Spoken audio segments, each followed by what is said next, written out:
Guys, I am having so much fun recording this series, and thank you everyone for the positive and awesome comments that you've been sending me, guys. Just a huge thank you. I really hope that you're getting a lot out of this, which appears that you are. If you have any more questions, don't forget, you can always connect with me, ask me questions. I'm more than happy to give more value to you. Obviously, we're going to keep it short and sweet, but let's just keep powering through this. And let's move over to my favorite part now is Reconnaissance. And it probably took me a few attempts to actually spell it. And that's for you that probably know me really well. I, I can't spell very well, so I don't care about my spelling. I know how to break into systems, but it took me a couple of attempts to realize that, it's a double N and AI and double S as well. So let's just power through this. On this episode, guys, we're going to talk about reconnaissance and what it means for the 5 stages of hacking, recon itself, and then we're going to talk about the real world information gathering. We'll talk about active and passive reconnaissance and what that looks like, I guess, from a company point of view, and both from our cybersecurity hacking point of view as well. Guys, stay tuned. Let's begin right now. Okay, so the 5 stages. So in terms of reconnaissance, reconnaissance is probably the most valuable component in breaking down systems. Why? Because reconnaissance does one thing. Now, if we think of this as an upside down triangle, and I'm just going to put a triangle here, reconnaissance is basically gathering information. Now, the more information we have on a particular system, on a network, on a user, on this business that we're trying to attack, the easier the exploits and the easier we can craft that exploit for that particular vulnerability, right? So let's just break this down. So the first step we're going to do is do reconnaissance. So we want to gain as much information as we humanly possibly can on this business or on this network or on this system, right? And we're spending about 95% of our time just researching, right? So a lot of our time is actually spent right here in reconnaissance. And this is before moving on to the rest of the parts of the other 4 sort of components. So reconnaissance is, I guess, in my opinion, the most critical component when you're about to break into a system or a network, okay? Because the more information we have, the better it is, and we don't have to sit there and go off track, right? We know what's there, we know what's vulnerable, and it's just a matter of time that we're patient and we can break into that system or that network because we have the right information and we know exactly how it's going to respond. And let's just keep moving through. Then we want to basically scan the system or scan the network. And, and when we start doing those sort of things, anything around, I guess, this component, it gets really noisy. Meaning, I guess, systems right now are becoming more advanced. So we have, obviously firewalls or security appliances that are out there on the perimeter or on the internet of the networks, and they're actually detecting any sort of anomaly on why a system is scanning another system, for example, right? So probably properly configured devices will actually stop you from scanning networks. So it will slow you down. It will slow down the process of you trying to exploit that, that vulnerability there. From there, we want to gain access, and that's, creating some sort of backdoor into the system. We want to physically exploit and gain access to that system, right? Then we want to maintain our access. So if we do get shut out of a particular system or a particular network, we want to come back in another way, okay? So we want to have multiple entries of point that we can always go back to that entry and say, hey, now we can get in through this web application, or now we can get in through this side of the network, or now we can get in through this HR person's machine, for example. And that's step 4. And then we want to basically cover our tracks. We don't want to have, we don't want to leave the wrong things open. We want to basically cover ourselves so we're basically undetectable in that network. And there's a couple of things we can do from there. One is we can do what we call, obviously, we want to delete logs. So logs are a great way of identifying who's done what onto a system. We want to remove any of the logs that an admin might go in there and see a particular IP address or a particular user, log in and do a certain case of scenario, whatever the case may be. So we want to remove any evidence of that.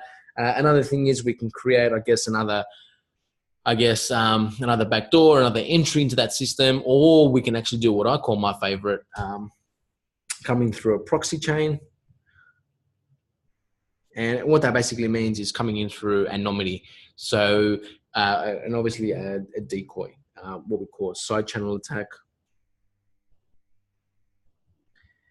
So these two things, what they basically mean is a proxy service just means you're coming through multiple hops of networks. So you're always being masked. Your source IP address is always masked, so it's always undetected, or it's not that easy to detect. So you might be coming in through a different system or different system before you actually get into the actual targeted network.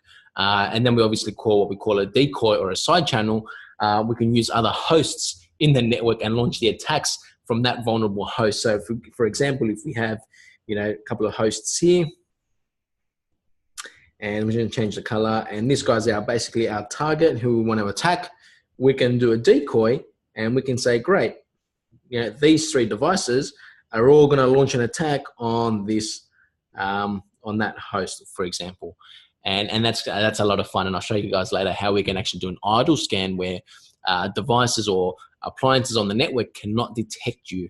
And obviously, going back to this point of being noisy, how to go on undetected into a network. So in terms of reconnaissance, guys, I'm just going to clear this up and make it a bit easier for me to write. It just means that we want to narrow down the types of services that are out there. So basically, we want to do reconnaissance. So we want to do information gathering on this particular business. We want to know what's available and what percentage. Obviously, 95% of our time is going to be doing that. We want to know what's out there, what devices are they using? Are they using a specific vendor, for example? From there, we want to basically scan the network. We want to identify any operating systems, and that comes on to gaining access as well.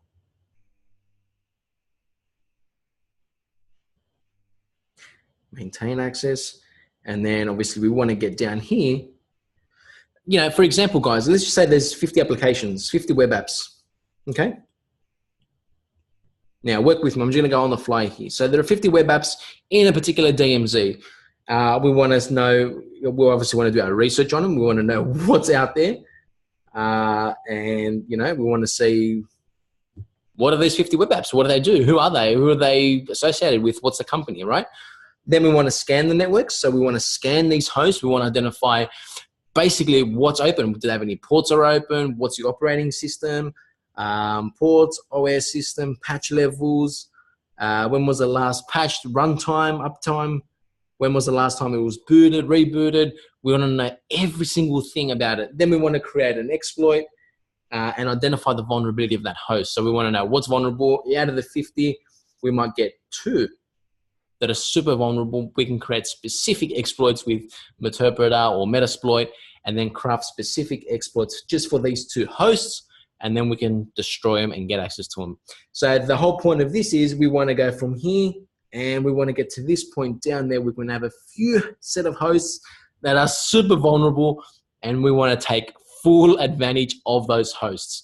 Okay, so we want to basically do our reconnaissance. We want to do our information gathering. We want to then gain access. So we want to create some sort of backdoor into that system, or obviously a payload, for example. We want to have access to those systems, and from there we want to maintain our access. We want to have multiple entries of point. We want to have multiple systems that we can get access to, and then have our access and always have our access no matter what. And then we want to find those vulnerable hosts, okay?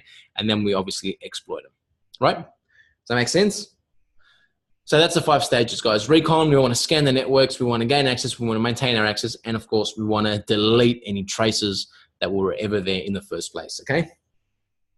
Now let's have a look at reconnaissance. So what is reconnaissance? So reconnaissance purpose is to basically narrow down our target. We want to get so granular that we want to have really a handful of hosts that are just vulnerable, and we know that we can exploit them, okay? There's no point scanning 10,000 systems and we have no access to any of them. So we want to spend some of our time just research, get a bit of information about all these particular networks, these web applications that are publicly accessible, and then we want to have maybe 5 or 6 hosts that we know we can destroy, right? Now, let's look at the real-world approach. So we want to avoid scanning. So products like Nmap, who, we'll walk through together in the series as well later on. You'll see how we're going to scan a network, and we're going to see how to gain access to a network. We're going to see how to maintain access. Tools like Nmap or Nessus, they're great products, but they're hugely noisy.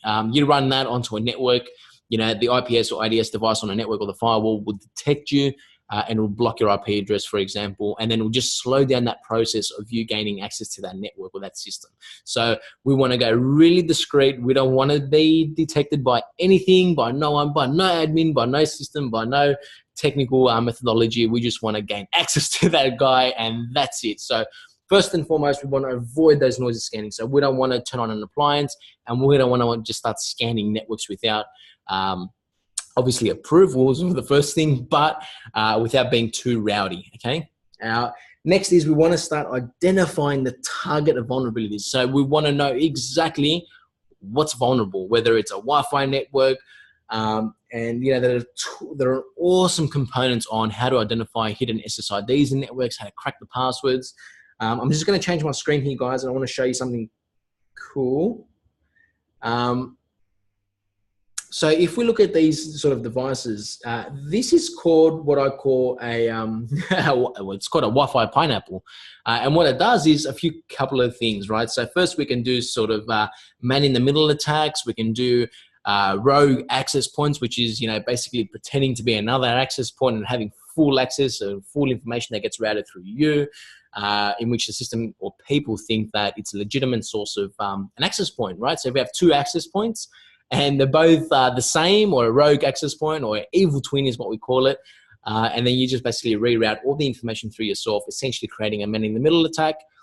Then you can strip and decrypt all the information as it comes through, and then you got full access to, to everything. So devices like this, you can emit more signal. We can scan the whole Wi-Fi architecture. We can identify what SSIDs are out there, what operating systems they could be running later while we're doing more scans. We can identify what channel they're on, what the SSIDs, what the MAC addresses are. That's just basic reconnaissance, and that's what we want to do. We want to identify systems. We want to have a list of high performance resources on what this system is, what's the IP address associated with that, what's the MAC address with that, what channel could this Wi-Fi access point be on, etc. And there's a few more other things, and you guys can probably go through this yourself. If you go to wifipineapple.com, you can buy it yourself, you can play with it.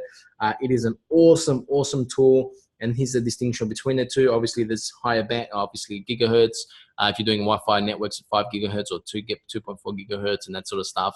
A bit of a comparison there. You guys, you can watch a video in your own time and you can learn more about it here as well. Let's go back to it. So obviously then we want to identify the networks. So is this company using a specific range of networks or appliances? So what are their routers, switches, their firewalls? Are they using a particular IDS or IPS solution? And most commonly, most companies, I think, are still using Snort. Snort is a free tool, and Snort is just awesome. You can detect IPS and IDS sort of services. You can block TCP requests and do some other cool stuff. We'll talk about that later on. But, in most cases, companies still using Snort. It's a Linux product. It's an awesome lightweight appliance which just works like a champ. It's free, and it does a lot of the cool things that most paid IPS and IDS solutions are intended to do as well. So it's an awesome, awesome little cool tool. We want to identify exactly what they're running. So we want to know, are they running a range of particular brand of hardware equipment? Are they using Cisco? Are they using, Checkpoint? Are they using, HP or IBM's products or whatever? So we want to know what appliances they could be using, what firewalls are they using, what switches are they using, etc. And then we want to narrow that scope down. From there, obviously, we want to know the operating systems, what level of patches they're doing. And also with networks, we want to know as well, and we'll talk about that here as well, the default router configs, plus passwords. Now we can exploit information such as, if you guys go to this website called routerpasswords.com, it actually shows you the specific manufacturer and obviously the appliances username and password. So if we use Belkin, for example, or we're doing reconnaissance on a business, Checkpoint, and we go find passwords, it'll actually show us all of Checkpoint's passwords, right? So if they've got a particular appliance, Checkpoint, here's the platform, protocols console, there's a username and password with the default configuration. So if we change another one, if we go to Cisco, who I love, and for everyone that knows that, everyone out there that knows that I love Cisco, there we go. So it's got a range of, your passwords, your access points, your centralized services, your AirNet wireless devices, etc., etc. There you go. Your Pix firewalls as well. So, if they have a particular brand of appliance that they're using, you can always try and log in yourself. Use the passwords, using the username and password, and see if you can actually get in if they haven't already changed the credentials. In which absolutely every admin out there should first and foremost always change the default username and password, because it is the most easiest way to gain access to a network in the system is through default configurations. So people get very busy, they get hung, and they don't change the default credentials. So we want to know what operating systems are running, what are the patch levels, and of course the runtime. When was the system last rebooted? If there was a particular critical vulnerability that came out 3 months ago, and this uptime of this business, the last time they rebooted was 6 months, well, then that tells you something, and then it's an exploit right there for you to craft and hammer away. So we want to know, when was the last time it was rebooted? Does it have any default configurations? What are the patch levels? When was the operating systems, etc., etc., etc. Right? So that's reconnaissance in a nutshell. The next part of this is information gathering in the real world, guys. So passive. Some people might dispute with this, but in the real world, what passive basically means is public traffic. So most companies might even say, look, you're on our public website, we can actually block and trace your IP address, and we're going to give you, you're doing active reconnaissance. That can be a little bit harsh. I don't think that's probably the right way of doing it, because, it's public. It's out there for everyone to view for whatever reason. You're not stopping me from accessing that website, right? So it's publicly accessible. I can go to google.com and find the website. So, for example, it's just public traffic. So anyone can access it. Next is what we call Google hacking. And Google hacking is just super awesome. It's called Google Docs or Google Database, the exploit database. And what the exploit database is, it's such a powerful way of hacking or gaining access or reconnaissance, or doing active recon or passive recon, I should say, into the business. So we can use normal Google hacking. We can search for keywords in Google, or we can actually do what we call Google hacking, which will have a database of hacking methodologies, and we'll have a look at it later, and I'll show you in a little bit more granular detail of how Google hacking works. You can uncover passwords, you can uncover financial records, you can uncover a whole lot of cool things that you had no idea Google can find. So that's something that we'll work on later. Public web pages, guys, this is pretty basic. It's just publicly accessible. If they're holding a bunch of information in a DMZ zone, which making it accessible to the worldwide web, or everyone out there on the internet to see, it's basically out there as passive reconnaissance. Other stuff, job sites, Reddit, and other forums and communities, guys.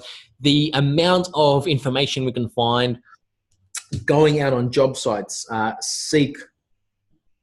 If you go onto Reddit, people post configuration files or running config files of their production systems because they can't configure an end-to-end firewall, or they can't configure IPsec, or they can't configure routing or switching on a network.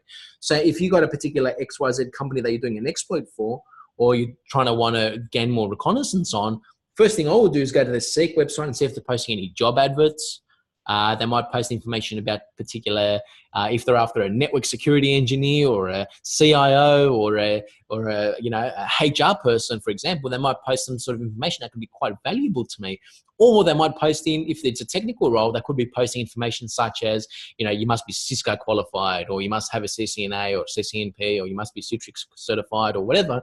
And then they start getting granular about the technology they're using. So, for example, they could be using a lot of Cisco devices, or they could be using a lot of HP devices, ProCurve switches, checkpoint firewalls, F5, the list goes on. So job websites is one of them. Forums and communities, guys, this is so much fun. I remember a while ago I was doing some reconnaissance on a company, and turns out I did some snooping on LinkedIn. And, obviously LinkedIn's a professional network for professionals. I tracked this person down through LinkedIn, and I did some research into his background and found out he was, he was very active on Reddit and other communities, and he was just posting information because he had issues with this particular appliance. He couldn't get it to connect, and he would post out there actual running configurations of, public IP addresses, private IP addresses, and that's just host names of networks. You can see what the VLANs are configured, and if I just show you a screen here, guys, I'm just going to go back. And then you can just, if you go up to Cisco communities or any other communities such as reddit.com or whatever, people post information here. And this particular one, I just did a real quick search. Looks like this guy's posting a full running configuration file of his router or his switch or whatever he's putting in there. And then we go, so obviously got DHCP exclusions, his DHCP address. And these are all like, this is just information, right? Look, he's got the keys to his crypto policies and stuff, Don't post information online, guys. It's not worth it. And it's quite easy. Like now we just have all this information on this guy. Even if it's a practice lab or something that he's setting up, we don't know, but we have to do more reconnaissance to make sure that this could be a production network. And if it is, we can exploit it because we've got all the information of these running configuration files. And for most cases, each router will probably have the same sort of configuration file for it to be fully adjacent. So obviously OSPF requires the same configuration on one router and on another router for it to be fully adjacent. And it goes through the 8 processes. So for it to be fully adjacent. So obviously we have to have the same networks, the same subnet mask, the same area, the same blah, blah, blah, etc. So both routers must have the same configuration file. From there, we can start mapping out the network and what the network could look like. Do some more research on the guy or the person, and you'll find out he's starting to be more active on these forums as well. So don't post on forums, guys. It's not good. It doesn't work. Don't do it, okay? Next is what we call active reconnaissance. So active reconnaissance is something that we don't want to do without permission. It can get us into trouble. It's things like network scans. So if we're using appliances such as Nmap or Nessus, and I think there are some options in Nessus. Within Nessus, you can actually turn to a silent mode where it won't be as aggressive. And there are different options. Obviously, ping sweeps are hugely noisy. We send a request. We want to know if a ping request comes back. But in most networks, the firewall or other appliances won't respond to ping. That's why we can use requests such as TCP, and every device will have to respond to a TCP request. And later on, we'll talk more about TCP, ping sweeps, and all these other attacks that we can do on networks as well. So ping sweeps just identifies if, obviously the layer 3 address is working, ping, echo, whatever. And, we'll get into the granularity of it. I don't know if granularity is a word, but we'll get into more granular details of how these things actually work, how ping sweeps work, how TCP requests work, and we'll go from there. But in a normal network, guys, we don't want to do this. So we don't want to scan networks and be too rowdy. Obviously, the device will detect us that we're scanning a network, and it will block our access, or we can do what we call a buffer. So in most cases, if we have if we have, say, 100 half-formed TCP sessions into the network, the appliance, the firewall here can actually say, well, I've got a limit of 50, but this device is sending me, it's getting close to the limit. It could be 47. Once it reaches 50, it's going to block it. So it's going to put a buffer there to say, look, we're going to stop all these half-formed TCP sessions. You're not forming a full TCP 3-way handshake. Why are you initiating these sessions? So we want to, have properly configured devices to say, look, anything that doesn't look right, it's going to be stopped. And we're going to get into this more a little bit later as well. So that's a little bit about that. So vulnerability scans as well is the same thing. They're all noisy, so they can be hugely rowdy onto networks, and there are ways to go around it and invade the firewalls, invade the IPS, IDS devices, go on undetected. And guess what? We're going to go through this right now in the next video, guys. Stay tuned. This has been absolute fun and joy, guys. I hope you're getting a lot out of this. If you have any more questions, don't hesitate to reach out to me. Let me know how you think and how this course is running. If you're loving it, continue the thumbs up, guys. I'm loving every email, every phone call that's sort of coming through to me saying, great at work, Andrew. We love it. We love how simple your approach is. And it doesn't need to be very complex. It needs to be very basic, very simple.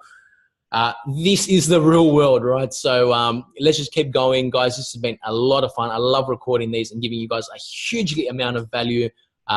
Let's move on to the next episode, guys. I'll see you on the other end. Let's continue. All right. We'll talk to you guys very, very soon. I'll see you on the other end.